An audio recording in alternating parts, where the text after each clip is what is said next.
From the Mamma Mia podcast network, I'm Mia Friedman, and this is No Filter. Real stories that will make you lean in. What does it mean to be famous? Like really, really famous? What does it feel like when everyone knows who you are and has an opinion about what you do? My guest today, Moran, has 360 degrees of experience on this topic. In her role as an award-winning journalist and columnist, she's interviewed hundreds of celebrities, everyone from Lena Dunham, Lady Gaga, to Keith Richards. And now, Moran is famous herself. Famous to the point that when she does tours to promote her books, she'll spend 4 hours afterwards signing up to 700 copies at a time for her adoring fans. Caitlin wasn't always famous, of course. She was a fan herself before she had fans of her own. Growing up as the eldest of 8 kids in a 3-bedroom council house with hippie parents and no money, she wasted no time in setting her professional course. After leaving school at age 11 to pretty much homeschool herself, she decided at age 13 to become a writer, sat down and wrote a novel, which was published when she was just 15. A year later, she had a national newspaper column. And today, she's one of the most acclaimed and successful journalists and writers in the world. Here's Caitlin. I've heard you describe yourself as being optimistic. You've been a columnist for The Times for approximately 100 years. A million billion years, yes. Since the dawn of time. They should be giving me some kind of gold watch, exactly, yeah. And firstly, the constraints of writing a weekly column have really changed because, yes, you know, you've been writing it since before the internet was invented, and I used to have a weekly column back then, and sometimes it would be hard, and occasionally a couple of times a year you would be caught out by a fast-moving news cycle. But yes, what you manage to do now is week after week come at issues that are so often distressing, and you do bring optimism to it. And I wanted to ask you, because I've been feeling pretty bleak since Trump. And he's not even the leader of my country. I've been feeling pretty bleak since Brexit, and I don't even live in the UK. And I think a lot of women particularly are feeling that way. How do you bring your optimism to this time in the world? Well, I mean, first of all, because if you start being pessimistic, that's a dangerous thing. It's self-indulgent to be pessimistic for more than 3 minutes. I've always thought that if you're complaining about something, if you've been complaining about something for 5 minutes, 3 minutes ago, you should have started doing something about it. Like you can, I come from, my parents would kind of sit and moan about things and kind of, have their conspiracy theories. And it was like after sort of 10 years of watching people going on about stuff and not doing anything, you're like, I think I'll do things differently when I grow up. So first of all, any fear that you have, any anger that you have to use those as a fuel to try and do stuff. So that's the attitude. I'm very positive about turning scary feelings or sort of worried feelings into doing something. And secondly, it's incredibly comforting, particularly when you're going through bad times like this, to just read history. Read about the history of civilizations. Read about, because everything is cyclical. We tend to think that kind of like, this is the only moment in time or things have always been like this. Things have changed so much over the years, but they tend to go in cycles. So everything that's happening now, every facet of it has happened at some point in history. So once you start reading about how, people who disagreed with what's happening now fought what they disagreed with, how they overcame it, how they made plans, how people got together, how you change the way that information is disseminated, how you mobilize against these things, how you bring in governments that you do approve of, you start to calm down and go, okay, right, we've been here before, we'll be here again. This is what we do, but history will tell us what to do now. So this is what, if anybody out there's freaking out, just read a little bit of history. It will calm you pleasantly down. Not enough, I have to admit, to stop me getting drunk last night, but kind of it stops me getting drunk every night. Kind of like history means that I only drink 1 or 2 nights a week. That would be the point of history right now. So do you mean that I try to console myself with the fact, and I know many people do, that if it wasn't for Trump, we wouldn't have Me Too? Yes. I mean, it's easy to forget how much things have changed in the last 10 years since the advent of social media. I had a time hop thing come up on my Twitter a couple of days ago that reminded me of a tweet from 2010 where I was talking with all my friends who are interested in politics, and we were all going, God, politics is so boring right now. Like everything has converged on the centre ground. Everyone agrees about the same things. Like kind of everybody just says the same stuff. It's just so calm and boring. And at that point, we thought the political change that would have to happen would be sort of a new generation coming in and energising it and maybe coming with more sort of radically left inclusive ideas. We didn't know that this was what was going to happen. So it's worth remembering that kind of, that this is actually sort of a very small temporary blip. And I think the really key thing for me has been Steve Bannon, Trump's campaign manager, gave an interview a couple of years ago where he said that politics is downstream of culture.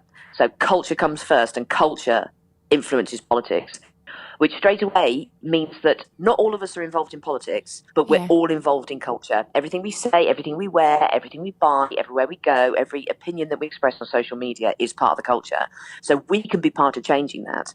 At the moment, the culture is on social media. It's very argumentative. It's very abusive. It's very divisive. If we all make the choice to stop using that kind of language, stop arguing with people, try and make coalitions with people, we can all incrementally change the culture so that we go back to things being a bit boring and a bit centrist again, which I, for one, and my endocrine system would enjoy enormously.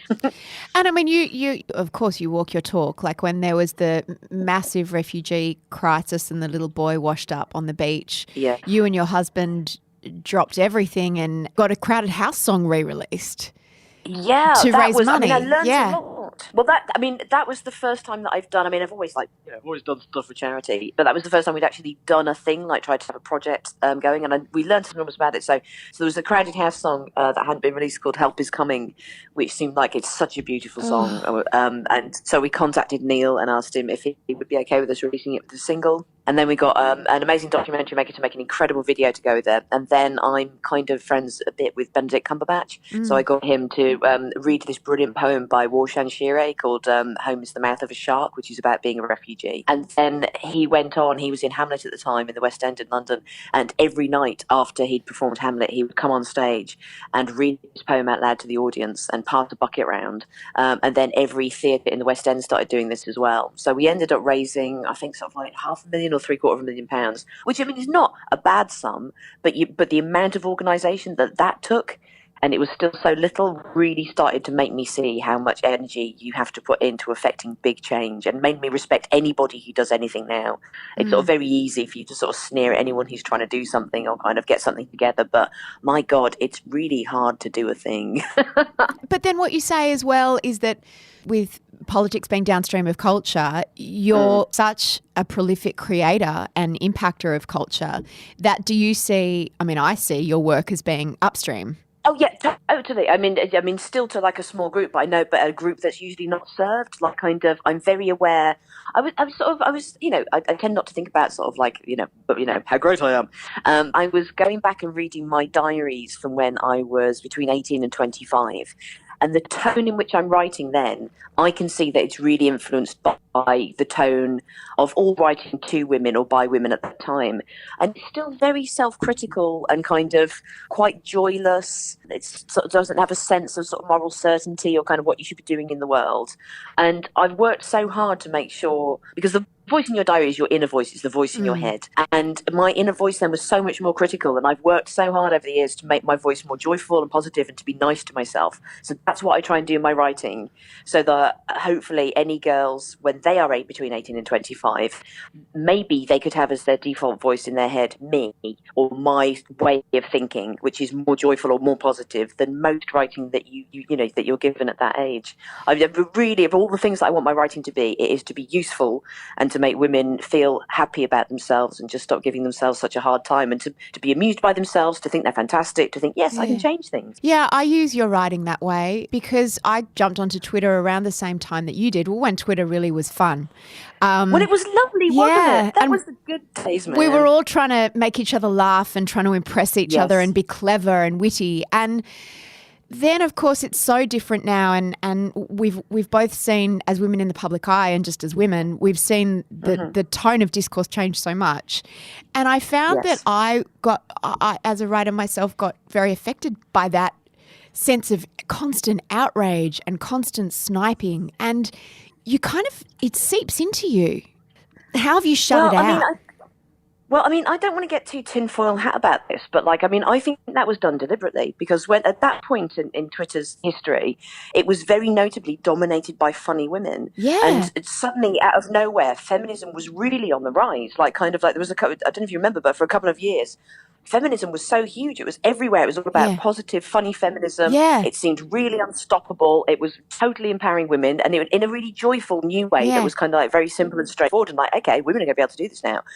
And then in the summer of 2012, suddenly, overnight, all these trolls appeared. And they'd been working on the Gamergate thing and they'd seen that they could get away with abusing women in other arenas. And then they just came on Twitter and just took down so many women. Yeah. And now we're starting to find out about all this Russian collusion stuff. I can't help but think that we made such a fundamental error when we invented the internet because we had social media. There's a third of the world's population on social media. So basically a third of the world's consciousness is in one place, completely vulnerable, and so you can go in and manipulate that reality really easily. And as we start to uncover all this stuff about Russia, you just start going, I really noticed a tonal shift in 2011. It seemed to happen overnight, and it doesn't seem to be a coincidence to me that the first people they came for was the women and the feminists, and they started to take them down, and then they went for trans activists, and then they went for people of colour, and then people on the left, and they gradually made that conversation, which had at first been so joyful and constructive and united, really divisive and heated. So God, I wish I was a tech genius. I would program an alternative to Twitter and Facebook, a benign one, a kind one, in a heartbeat if I could. But unfortunately, my coding skills, I forget my PIN number when I'm at a cash machine. You must have to manage the feedback that you get, because that's the other thing, this intense feedback loop we're all in, and you don't have to even be in the public eye. You can put something on Facebook and, suddenly a big fight breaks out. Well, there's two things I've noticed with that, and when I sort of give people advice about being on social media and stuff. One of the things that I'm kind of most cheerful about is that of all the high-profile women that I know on social media, I get the least rape and death threats. Hurrah! Yeah, why do you think that is? Do you think that's because most of your writing lives behind a paywall and therefore people don't tend to pay for something to hate read? That might have something to do with it, but there's two things that I've noticed. First of all, I just block anybody who doesn't even get a joke. If someone just sort of goes, I don't get it on the joke, it's like, okay, I'm just going to block you because you're going to cause trouble. Like, kind of, if you're going to tell a stranger that you don't get their joke, it's like, okay, you've got time to burn, so you will probably become a problem later down the line. So I block a lot of people. But the other thing is I always try and communicate in humour rather than anger. Yes. It's very easy, particularly if you are from any kind of minority or you're trying to struggle for change and stuff. Of course, you will be angry because anger is basically fear heated up, and you are scared that your rights are going to be taken away. You are scared that you're going to be threatened. You're scared bad things will happen to you. But you just need to use that as a fuel in order to communicate. If you communicate purely in anger, then all that most people hear is the anger. They won't listen to what you're actually saying. They will not read your text. They will not absorb your point. They'll just see that you're angry, and then they will communicate back at you in anger. And then there you go, you're in a huge flame war. And you just see this time and time again happening, like kind of people who are making really brilliant points, fantastic campaigners with brilliant causes. But because they go on and they're angry about it, 90% of the people just go, why is this woman shouting at me? I'm just going to shout back at her. And then there was no point in communicating in the first place because no one's listening. If you want to vent your anger, that's totally understandable. Go and hit a cushion. But if you want to communicate and try and change people's minds, then just take a breath, do not communicate in anger, and just say it in a calm. And the great thing, if you say it in an amusing way, it travels further and quicker. Yeah. People are so much happier to retweet, a funny joke or a sort of, an amusing point. The funnier you can be, the further your truth or your point will travel.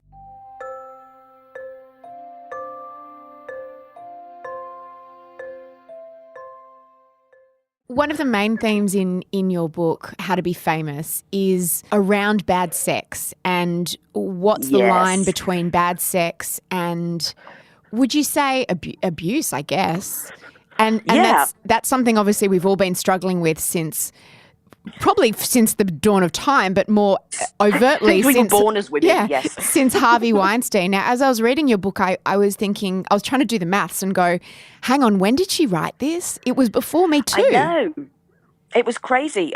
So I'd had the idea of the book for ages. I wanted this book to mainly be about sex because I realised that because I was home educated, and so nearly everything I learned was from reading books, and so that's how I learned about sex. And so much of the sex out there that's written about is written from a male perspective, and there are beautiful lines out there, describing women and stuff. But to read them as a woman makes you feel really bad. Like Raymond Chandler describes a dame being so beautiful she'd make an archbishop kick in a stained glass window. Now that's beautiful, but if you read that description of a woman when you're 14, you're like, oh God, have I got to be a dame that makes archbishops kick in stained glass windows? I'm a fat girl in leggings. I just want a hug. Like kind of, it's, and similarly with the sex, it's kind of like, James Bond's always like ravishing people or kind of, or doing it because he wants to get secrets out of them and stuff. There's not actually, and particularly now, the only sex that's available for young people to see is either online pornography, which I keep having to remind everybody is not sex. It's two people doing a job.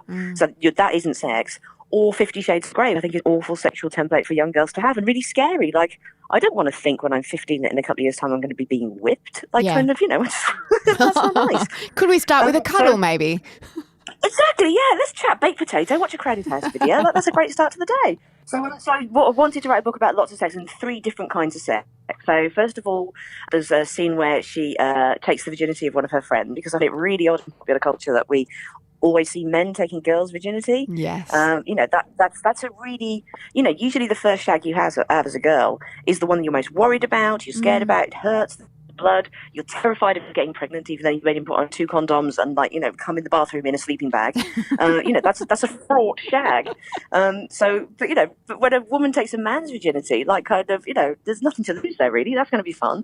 So I wanted to write about that. I wanted to write about good sex. So sort of the book ends with like an amazing shag, in which I'm very precise and physical about what's happening, because I think you want to know what sex is like if you want to read about different kinds of sex, like particularly from a female point of view.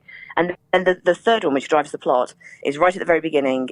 Dolly has sex with a famous comedian, and he makes her do things that she's not sure if she wants to do them or not. But as she puts it, I'm so young, I don't know if I want to do these things. Maybe this is the day that I discover this is what I want to do. And it takes her a while to realise that has been an abusive thing, and that she wasn't happy with it, and for her to get angry about it. And he's made a sex tape of her. And I had the plot for this book for 10 years, and as I was writing this, that she's being sexually shamed by this famous guy, and she finds out that he's been doing it to lots of other people. The Harvey Weinstein story broke, and I was like, oh my God, this is what's happening in the world now, and this is the book that I'm writing. And the conclusion that Dolly comes to and how she solves the problem is what these women have done as well, which is that you have to talk about it. You have to say, the shame is not mine. I did nothing wrong. You must have this shame back. You are the person who has done the wrong thing.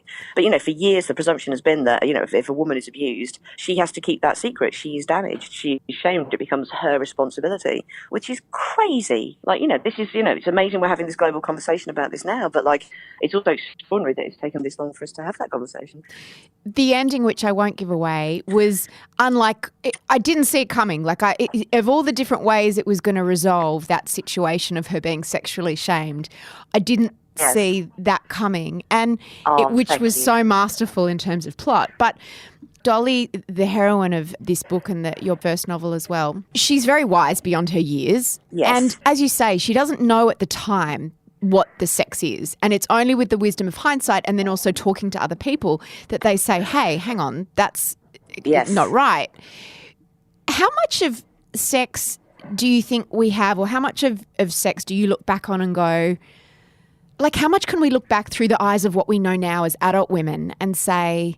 No, totally. And this is why, this era now, and, this is why, I write the books that I do, because it's you need your tribal elders. This is something that I think that sort of modern feminism, there's been so many brilliant things, we've made so much progress. But on social media, we tend not to have tribal elders. It's still very much a young woman's domain. And you need your older hands, your sort of dirty aunties to go, hey, I've been through this. So in the book, Dolly has this older feminist mentor, which I thought was a really important thing to write about, because female friendships sort of, in popular culture tend to be sort of like people falling out, or it's all just based around drinking and stuff. And I wanted to have this older feminist mentor who's crazy in her own way. Suzanne is one of the great characters, Thank you. Feminist spirit guide. I love her so much. She's based on a couple of people that I've sort of met over the years, and she's very true to life. So you need, the idea of having a young woman who finds an older friend who's like, no, this is wrong. There are names for these kind of things, because you need to have names given to stuff. We still talk so little about the actuality of being a woman that we don't have names for things. Like, for instance, when a woman gets wet and sort of during sex, There's no word for that liquid. Like we haven't even come up with a word for it. There's millions of words for sperm. There's millions of words, for ejaculate and semen, but there's nothing to describe the actual physical process of a woman getting ready to have sex. That's how little we've talked about it. We've not named this stuff. So that's why, that's one of the great things about social media and about culture. This is where we have those conversations. This is where women finally get to talk about sex. Give names to things. The start of any change is at the beginning, you start talking about it. You do consciousness raising. You bring the problems out into the open. You name them. And then you move to the second stage, which is, okay, how do we solve this? Do we need to draft legislation? Do we need to bring about political change? So we're just on the borders between those two bits, I feel, in the feminist movement at the moment. We're just going from consciousness raising to, okay, how do we change laws? How do we make sure this doesn't happen again? How do we make this culturally unacceptable? How do we make it so that every girl growing up now knows that that kind of sex is wrong, that that's unacceptable? In the last sort of 9 months since the Harvey Weinstein allegations came out and the Me Too movement has sort of broken over the world like an enormous wave, there have been times when there has been confusion, and I think there is still confusion, and some of it seems to be very generational, and I want to get your take on this, around, for example, Aziz Ansari. When is bad sex something more sinister, and when is it just bad sex, and who gets to decide that? Can I say how much I'm enjoying this conversation? This is brilliant. This is all the big topics. I'm so happy. Thank you. We were talking about this. Oh, no, it's brilliant. But we were talking about this last night with my friends as we were getting drunk, because this is a category error. So off the back of the Me Too movement, which is the Harvey Weinstein stuff is talking about criminal actions. We're talking about, we're talking about rape. We're talking about sexual assault. We're talking or allegations of, rape and sexual assault. These are criminal acts. And then there are things like the Aziz Ansari thing, which that's bad sex. That's someone who's been brought up on porn, who's a bit famous and a bit entitled, having a really bad shag. It's really important that we label these things differently, because if you confuse the issue and go, well, Me Too is also about, going back to, willingly going back to some guy's house and him having some bad sex with you, trying to put his fingers down your throat because he thinks you might like it, then a lot of people are going, well, hang on, like kind of, the categories have been blurred now. I was totally behind you in saying, rape is wrong, but this is just a misguided guy being really bad in bed. If we lump the two together, maybe I just won't think about this whole issue at all. And there was Glamour magazine in the UK and GQ magazine, the men's magazine, ran a poll recently polling the male readers, and 37% of the male readers of GQ, this was only a month ago, they'd never heard of Me Too. And of those that had, 47% said they hadn't had a conversation about it with another man. And that's because I think the issue got muddied really, really quickly. And it just became very confusing. So it's really important that when we talk about these things, that we are truthful and that we identify these two different problems. We totally need to have a conversation about bad sex. In a culture where we're brought up on pornography and 50 Shades of Grey, it's very confusing for a teenage boy to know what he should do in bed. Like my friend Laura Bates, who runs the Everyday Sexism Project in this country, tells this terrible story about meeting a mother of a teenage boy who came back home in tears, and he just tried to lose his virginity with his long-term girlfriend. And halfway through sex, he started to strangle her, and she started crying and went, "Don't do this." And then he started crying and went, "I don't want to do this. I thought that was what girls liked." And she was like, "No, I don't." And this is, this is the whole thing about feminism, like kind of gender equality. These problems between the sexes affect boys and girls. I can't imagine how terrifying it would be to be a teenage boy and to only have seen online pornography and think that that is what I had to do with my girlfriend. Like kind of that's, we're not having a conversation about what is good sex and what is bad sex. And you can't really do that in the political sphere. That is something that culture has to do. You need to write books about sex. You need to make films that show kind of positive sex and respecting women and kind of how to be in love. And we're singularly failing to do that at the moment, which is why I single-handedly set out to write the dirtiest book in the world. So Laura Kipnis wrote a story in The Cut about seduction and about the future of seduction, and she sort of talks about how charm itself these days smells a little rapey, an illegitimate exercise of power. And she talks about how resistance itself is critical to seduction. So how does this work? Does everyone just have to have enthusiastic consent all the time? And is that realistic? I mean, in so many films, once you start looking at it through your Bechdel test eyes, or kind of, sort of like, because the thing about feminism is it's not a set of rules. It's not like if you do these things, you're a good feminist, and if you do these things, you're a bad feminist. Feminism is a set of tools instead. So you understand a situation. So many times the plot in a movie is that some kind of schlumpy guy who's, a bit wrong, meets a girl who's a bit out of his league, and he simply pursues her. And as soon as you see the girl, as soon as you see her walk in, you know that guy has to get that girl. because he's the hero. So it doesn't matter what awful things he does. In the end, she will forgive him, and she will be his prize. So you watch these films over and over again, and you're like, but this is not what love is. Someone pursuing someone and breaking down their resistance. You never see a girl coming to a boy and going, "I want you. I'm going to win you." Like that was another sort of important plot in the book for me, that kind of like Johanna decides that she's going to, with her writing, go and win the boy, because there's never a quest where a girl wins a boy. It's always the boy wins the girl. So these are things that, again, we need to address in popular culture, like kind of, this idea that women are active players in a romantic scenario rather than something that's kind of blank and formless and simply there to be convinced. Like kind of, if a woman isn't moving towards you at roughly the same pace that you're moving towards her, that's not a romantic relationship. That's some weird kind of creepy obsessive stalking. Like kind of, if it's taking you 2 years to win over a woman, what's going on there? Why don't you move on to someone who's actually looking at you, hopefully kind of going and talking to you and trying to establish a relationship with you? And again, it just puts pressure on boys that, sort of like, oh, it'll take 2 years to win her over, but, I'm going to put myself to it. That's a really dangerous basis to start a relationship on. Like, why don't you look around and find someone who likes you? It's so much easier. But you know how you were saying how Dolly, in those early scenes, she's not sure whether, sometimes you aren't sure whether you want to be with someone or do something until afterwards. Can you then go back and go, oh, well, it never should have happened in the first place and that was abusive or that was assault? Well, I mean, sadly, with the system that we've got currently set up at the moment, you have to live through that experience to know that it's wrong. Yeah. Whereas if we had it more often, the story told, it's all about, archetypes and sort of mono stories and stuff. If there were millions of films about kind of like, as soon as you meet a guy, you've got a kind of bad feeling about it and stuff, and that proves to be correct and you stay away from him, then you wouldn't have millions of women having to live through these awful experiences, becoming wiser and going, in retrospect, that was a bad idea. They just know from the start. There's a reality TV show in the UK at the moment called Love Island. I don't know if it's kind of we have the same one. We have the same one. Okay, cool. So at the moment, there's a big hoo-ha. One of the male contestants in it is this guy called Adam, and he is so far it's only been running 2 weeks, and he's so far on his fourth girlfriend, his fourth couple within the villa. And he has been using very clear gaslighting techniques on all the girls that he's dumped. He will, once he moves on to a new girl, the old girl will be brokenhearted, and he will go, yeah, well, you made me break up with you. The reason that I don't want to be with you is because you started behaving weirdly. And of course, we've seen it all on tape, and we can see the techniques that he's using. And there's been loads of pieces written about it. I mean, he's going to be in for a shock when he comes out the villa, because I think he thinks he's being a kind of sort of like roguish, laddish sort of Lothario. And because we now live in a feminist world where this is being analysed in this way, like Women's Aid, one of the women's charities in this country, just wrote a huge piece going, he's used 8 of the 12 techniques that are early indicators for an abusive relationship.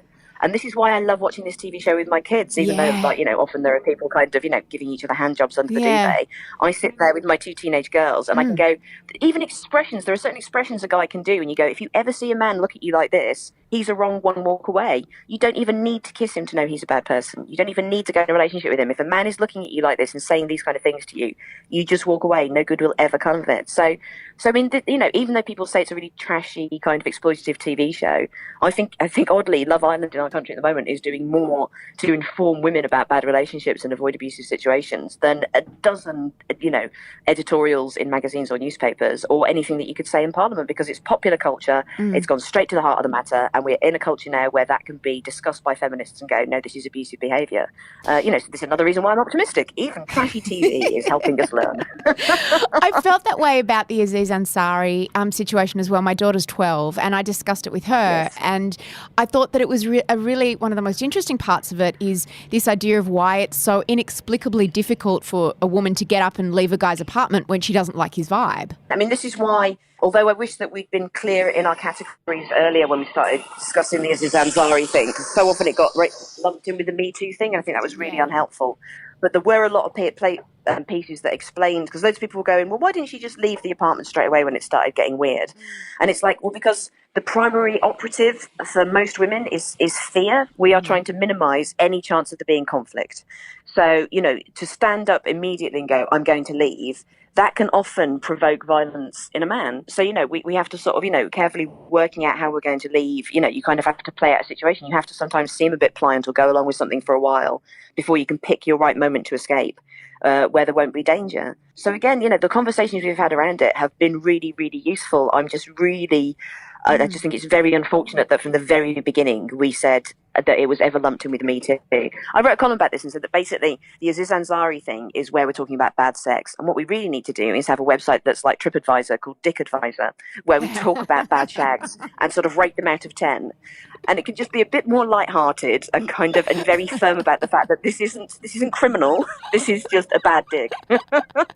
It's so true, because I think also what you say about we're programmed to avoid conflict, we're also internally programmed to avoid making men feel awkward or embarrassed. Yes. There's that saying, isn't that men's biggest fear is that women will laugh at them, and women's biggest fear is that men will kill them. Yeah. And I think until men really understand that, they will think that it is equal in value, that they might be upset or embarrassed in the situation. But they have to understand. I wrote a column about this just going, men, you have to understand, just imagine this for a minute. You live in a world, men, where half the population is much bigger than you. It's much stronger than you. It has the majority of the money. It has the majority of the power. These big people are going to be your bosses. That's what it's like to be a woman. We live on a planet where half the population are bigger than us and stronger than us. And there's always that quiet thing. The first thing you do when you meet a man is you just scan him for might he kidnap me, put me in a well and use my skin as a coat. Men are never having to think that when they meet a woman. They're just thinking, nice tits, she has lovely eyes. It's like you have to understand how scared we are. We're scared and we're tired. We have to do so much more than you. The process of being a woman, even going for a night out, before you even go out and putting aside all the physical preparation that you have to do in order to sort of, maintain some vague beauty standards, within our society. You're also going, okay, at the end of the evening, particularly if you're poor as well, this is why it's often a class issue. If you're poor and you can't afford a taxi home, how am I going to get home? If I go on the night bus, I need to make sure I'm with some friends because that can be a dangerous situation. The walk from my bus stop to my house, how dangerous is that going to be? Do I need to make sure when someone's going to walk me to the door, am I going to get my keys and put them between my fingers so that if anybody sort of gets me, I can lash them? Am I going to make sure that I'm on main roads so I can jump out in front of a car if something bad happens? And every day, the cumulative effect of constantly going, how can I keep myself safe? Am I putting myself in a dangerous situation? Exhausts women. So we're scared and we're tired. And if men had an understanding, when they sort of go, oh, women are a bit irrational, or you get a bit emotional, or you'll suddenly get angry and fly off the handle about something weird that I don't understand. It's you have to understand that we live in a different mindset. We're very scared and we're very tired. And we're very trying to do everything. We're very tired of being very scared because it's a mental load that we have to carry, isn't it? That men just don't have to carry that mental load. Totally. And this is one of the things that sort of saddens me about politics and feminism, that very understandably we talk about sort of serious things and angry things and about how we can change things because these things must be done. But often what makes it unappealing for a lot of people to get involved in politics or to say that they're a feminist is because it all seems so serious and it all seems like a huge amount of admin. And we must always remember when we're talking about these things about, getting involved in campaigning and declaring yourself as a feminist, that the end point of doing all this stuff is that we can live more joyful lives. We're not signing ourselves up for an entire lifetime of being bitter and angry and going on marches and burning our bras. The whole point of it is that once we've changed these things that put all this exhausting bullshit in our lives, we will be free to live lives of joy. It's the whole point of living, of being a human being, is to experience as much joy as possible before you die. And I think it's really important to remember that when in all of your messaging, when you're talking about these things, because otherwise people go, well, ultimately, what's in it for me? You have to go, because at the end of it, you'll be free. At the end of it, you'll be joyful. At the end of it, you won't be scared. At the end of it, you won't be tired. We're really pressing for something that will change your life on a day-to-day level.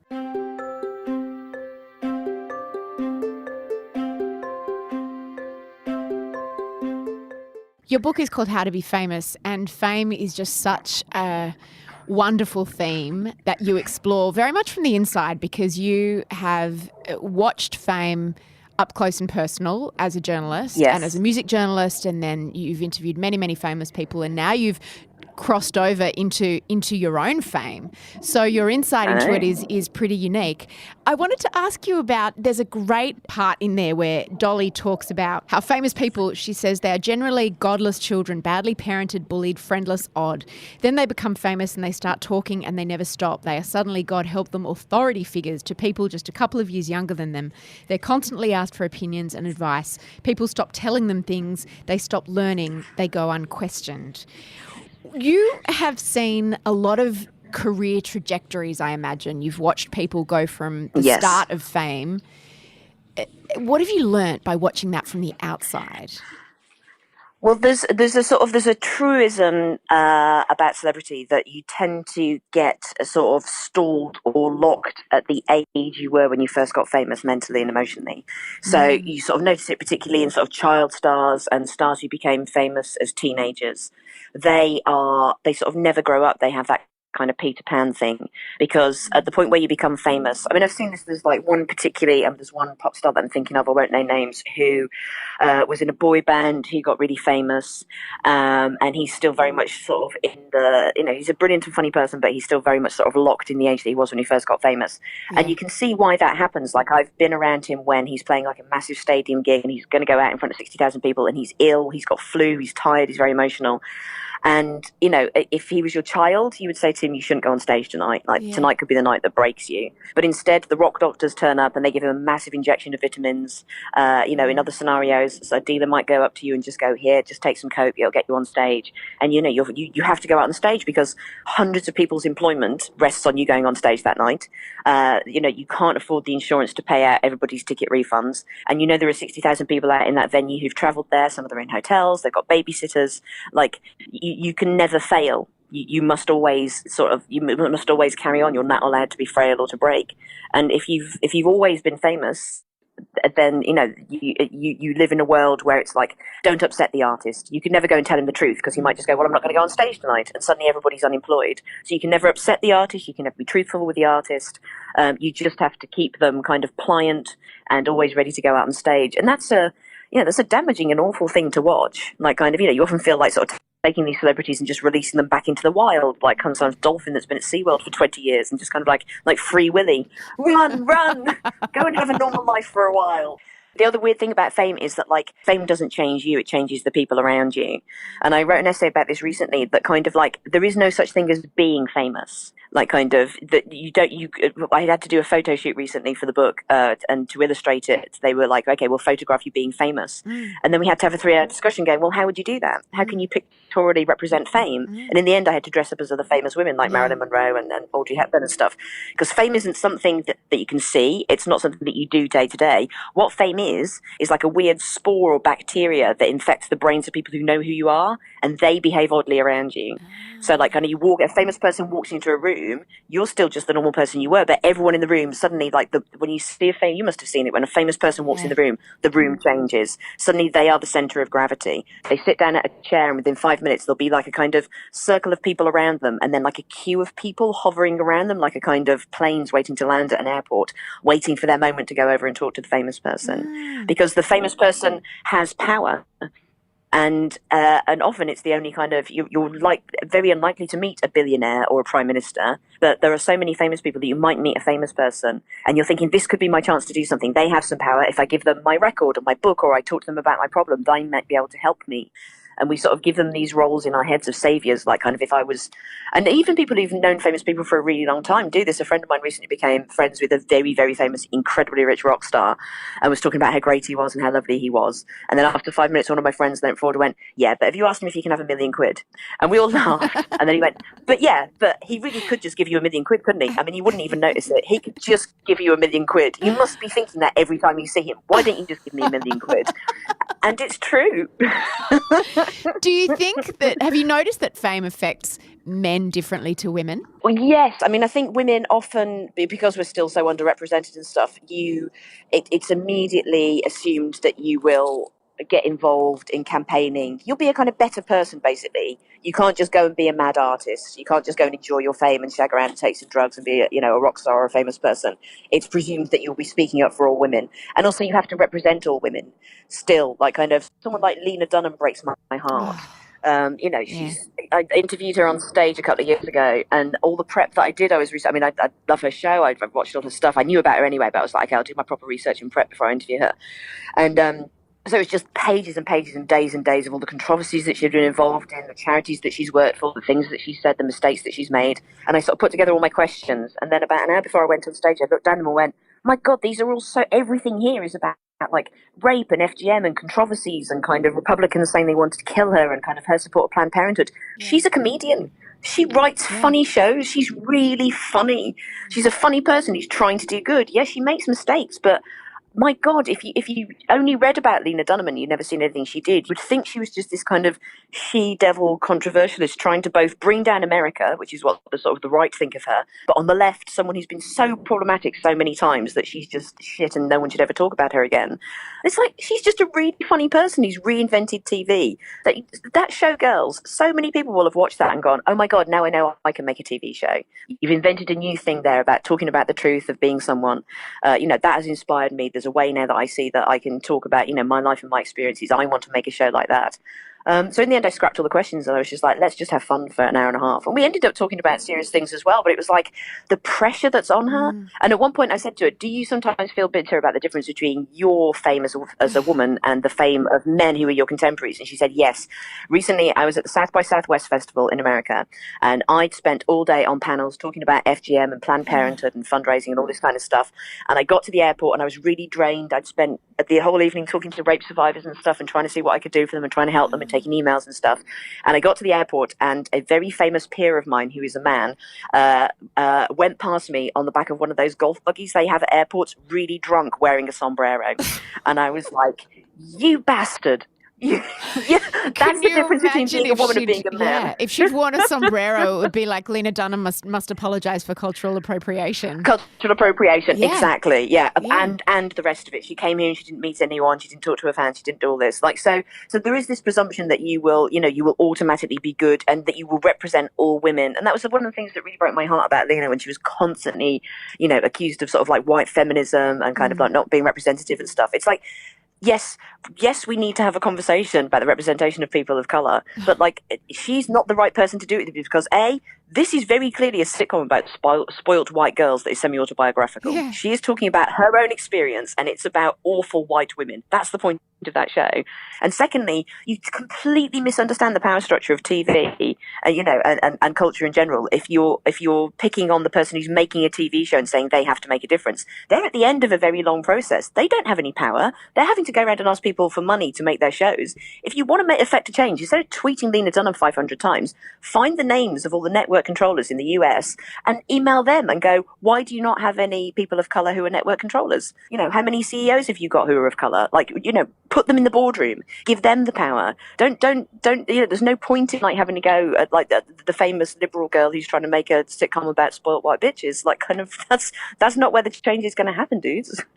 You started your career obviously as a reporter and you still are a journalist, but you also are a celebrity yourself now, and you've done your own tours for your books, which were essentially like 2-hour stand-up performances. Yes. And you've got, hundreds and hundreds of girls queuing up, weeping and wanting you to sign books. And has that changed, firstly, the people around you? And how do you balance that in your own head? Well, the great thing, it hasn't changed the people around me because I work from home, so I just never meet anyone. So if unless the dog suddenly watches me on YouTube, nothing's going to change in the people around me. And secondly, I was the eldest of 8 kids, and I'm a mum, so I've always felt a kind of sense of responsibility, and I like that. I don't want to sort of go, oh, my fame is accidental, and no one listened to me. I'm a silly girl who falls over. It's like, no, I'm a grown-ass woman of 43. I've learned some things. I'm happy to sort of stand up and take responsibility and kind of give people advice. This hasn't happened by accident. I've worked really hard for it, and I feel I've got some important things to say, own your power. I think it's very important for women to do that. And I love those signings go on for 3 or 4 hours, and they are incredible to do. They're exhausting, but incredible, because the girls that you meet, you kind of realise, I forget because I'm just at home all the time, but you just realise they haven't really ever sort of read anything or seen anyone talking about being a woman in a way that's joyful, in a way that makes them feel good about themselves, in a way that stops them criticising themselves. In a way, the thing that I enjoy talking about the most is just going, you have a voice in your head. Is that voice in your head when you are talking to yourself kind, or is it really critical? Like at the end of the day, you lying in bed going, oh, I shouldn't have said that and I shouldn't have said that and I'm still really fat and I haven't done this and I'm really useless and that was a stupid thing to say. It's like, stop right there. You would not talk to your friend like that. You would not talk to a pet like that. You would not talk to a child like that. Yet the primary relationship you're ever going to have in your life with you is abusive and unkind. You have to be kind to yourself. You have to change the voice in your head. If you can't immediately find your own kind voice that supports you, that when you go to bed goes, oh, you worked really hard today and you deserve to be in bed. Well done, you are smashing. Then pretend it's like Oprah Winfrey instead. I started off having Oprah Winfrey in my head, and Oprah Winfrey would be like, you go, girl. That's fantastic. These are good things. And you have to learn to be kind to yourself, because this is one of the things that, holds women back the most. It's the greatest and cleverest thing like the patriarchy and the man ever did.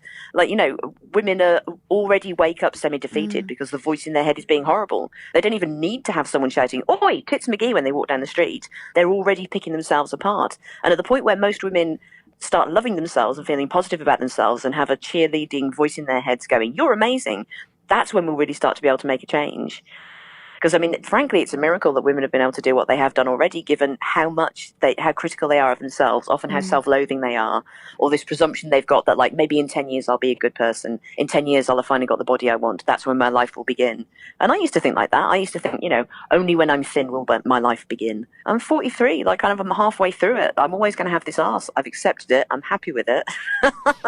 I'm not expecting it to change at any point soon. I'm like, oh, look at you, you lovely wobbly bum. So I look in the mirror and I give it a lovely wobble and just go, I love you, bum. You're awesome.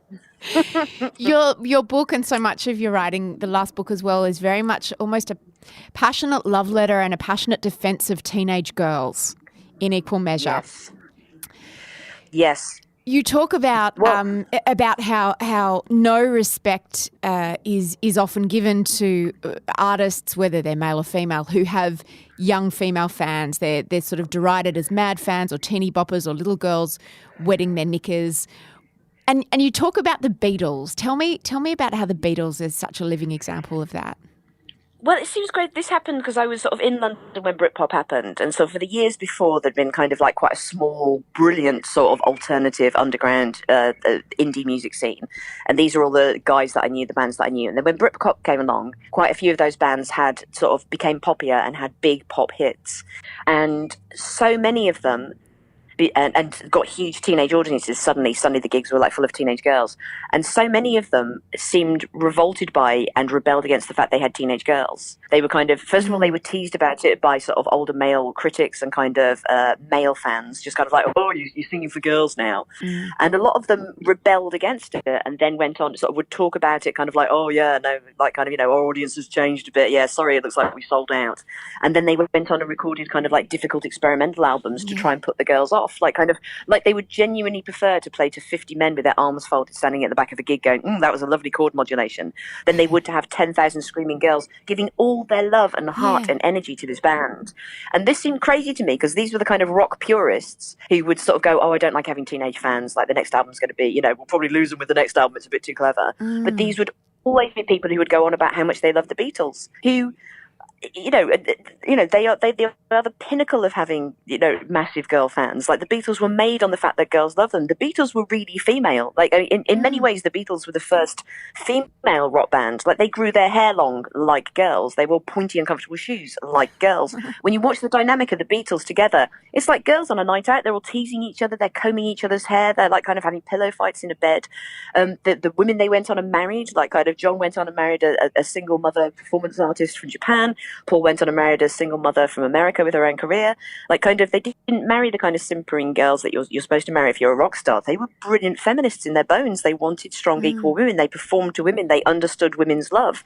And so it's one of the things in the book is this huge essay about how dare you, as an artist, as a famous person, reject the love of teenage girls and think it's lesser. First of all, what crazy person ever rejects love in whatever form it comes in?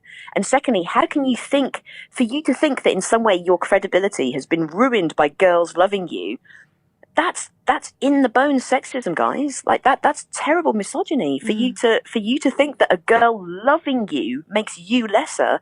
That is one of the most screwed up things that I've ever seen. You know, we need to talk about this immediately. So the letter that I write in the book is basically a letter to several people that I knew in the 90s that I wish I could have written then as a teenager. Because that was the other thing. I was a teenage girl. I was friends with these guys when they were going on about their screaming teenage fans. And it's like, you're slagging off my people? Yeah. Like, I'm a screaming teenage girl. Like, kind of, you'll say it to me, but like, I'm one of them. Like, what is going on in your heads? And I don't think they even realised what a weird situation that was. So the letter that I put in the book is basically what I wanted to say in 1995, but didn't have the balls to. Who do you think are the most interesting female artists today? Right. Well, Beyonce still obviously continues to be absolutely extraordinary. She manages Smoking herself. Moran. I am. But it's such a lovely morning. It just felt like it should have like a little cigarette to celebrate. You are so busted. The thing you've got to realise is this is Glastonbury weekend. This is the weekend the Glastonbury Festival well, that's okay happens, then. But it's not happening. But it's not happening this weekend. So I'm like kind of having to have my own little Glastonbury in the garden now talking to you. So I'm having my little rock and roll cigarette. Are your daughters very disapproving of the fact that mum smokes? Yes, no. Half of my day is kind of showering and applying perfumes. Most of my perfume collection is based around the fact that those are the perfumes that cover up cigarettes most. Chanel No. 5 is the best beyond far. It covers up all smells of cigarettes. Daughters are so judgmental, I find.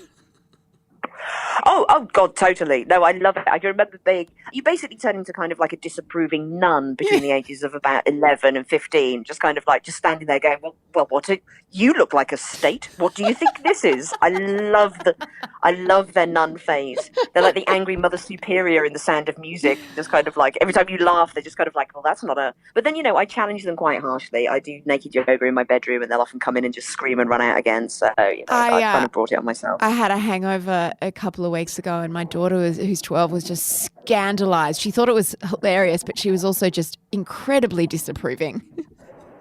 Yes, no, totally. And in a couple of years' time, you'll be holding their hair off their face while they just stick in the toilet. So you're just kind of like, it'll all come around, man. Anyway, before I so rudely interrupted you, I was asking you who are the most interesting... I just smoke shamed you, but who are the most interesting female artists at the moment, do you think? Well, I mean, Beyonce is still... I mean, I think it will take a long time for us to truly realise how incredible Beyonce was. Like, kind of, we're aware she's a goddess, but like, kind of, the structural changes that she's brought about, the way that she's completely redefined stuff, the fact she manages herself, the fact that it's an all-female band. I saw her headline Glastonbury at the point where people were still like, but it's a white male rock festival. And she blew the tits off the field. She came on, she did 3 bangers back to back, and then let off about £50,000 worth of pyrotechnics. And then it was like, wow, we're still only 12 minutes into this gig. She was absolutely extraordinary. And Lemonade, like, kind of, it is extra. I mean, God, the balls on her to have done that, to have that vision and see it through. Like, that is... And she always makes it look so effortless. I love the fact she doesn't do interviews. She's just like, it's the art and nothing else. Like, kind of, that's it. You will have nothing else of me. Yeah. I will put everything into what I make. I will make it perfect. I will make it ahead of everybody else. She politicized people with that album in a way that I haven't seen happen in music for a good sort of 10 or 15 years. So that was incredible. Lorde, I love. Like, the fact, just little things like kind of, she did... a cover shoot for a women's magazine, I can't remember which, and they airbrushed out her acne. And the minute the cover came out, she immediately went onto her Twitter and her Instagram and went, look, here is my unairbrushed face. Here is my acne. You have spots. They're like, kind of, I have spots, we have spots. Like, kind of, we shouldn't cover these up. Like, it's important to do this and represent these things. I love Katy Perry for her silliness. I think it's important to have gleeful, sort of clown-like women as well as kind of, sort of strident political women. Who else do I love? I love all the women. I'm just a woman lover. Yeah.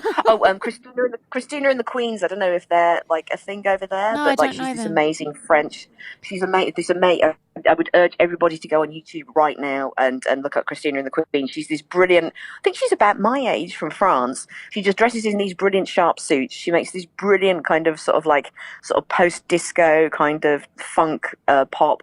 And she dances like an angel. There's these brilliant, really sharp moves. Oh, similarly, Janelle Monáe, the way that she dresses, the way that she moves, like her excellence. She's just so on it. The way that she's come out, the way that she's done a video dressed in trousers that look like a vagina. I mean, God, if I'd had women like this when I was a teenage girl, the only two female role models I had in the sort of the late 80s, early 90s were Margaret Thatcher and Courtney Love. And you can learn a lot from those two very disparate women, but it would have been nice to have a bit more choice. What do your daughters think of you? Well, I mean, the irony is that, no. Well, the irony is that if you write sort of like books for teenage girls that are very explicit about sex and masturbation and all these things, in the hopes that they will read these dirty books with all these secrets in and feel better about themselves, the two teenage girls that are never going to read those books are my daughters, because no one wants to read about mummy masturbating. That is fair enough. I absolutely accept that. I must just be their mothers. Once, when my brothers were babysitting my kids when I was away, I came back and they'd been teaching them how to play poker, and they'd been really determined to win. And that was because if they lost, the penalty was that they would have to read the chapter about masturbation out loud from my book. And those girls became very, very good at poker because they were like, we're not going to read the dirty chapter, no. And they won. So now they know how to play poker, and they haven't had to read my book, so it's a bonus all round. It's a win-win right there. You've just cut your hair off too, I noticed a little while ago, have you?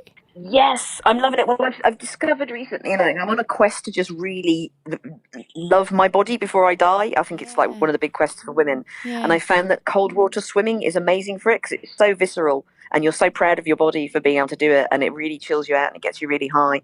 And if you're constantly swimming in quite muddy ponds and streams and you've got waist-length hair, those two don't go. So I've cut it all off into a liberating flapper's bob, and it's just awesome. I love it so much. I'd recommend it to any woman to cut their hair short at some point. Well, you should definitely come to Australia because we have much more appealing bodies of water in which you can swim than a muddy lake. Oh, I so want to, man. I keep getting offered tours in Australia and New Zealand, and like the first minute that I can, I will. I've just got to find a way to try and smuggle my dog over because I would miss her so much if I left her, and I'm going to be over there, man. Hey, thank you so much. It's been an absolute delight to talk to you, as it always is. Oh, how awesome is that woman? If you are new to Caitlin Moran, can I suggest you start with her book that she's most famous for? It's called How to Be a Woman. I read it, I reckon, every year. It's brilliant writing. It's a brilliant, I won't say introduction to feminism, but it's just a great, joyous, funny, wonderful take on feminism.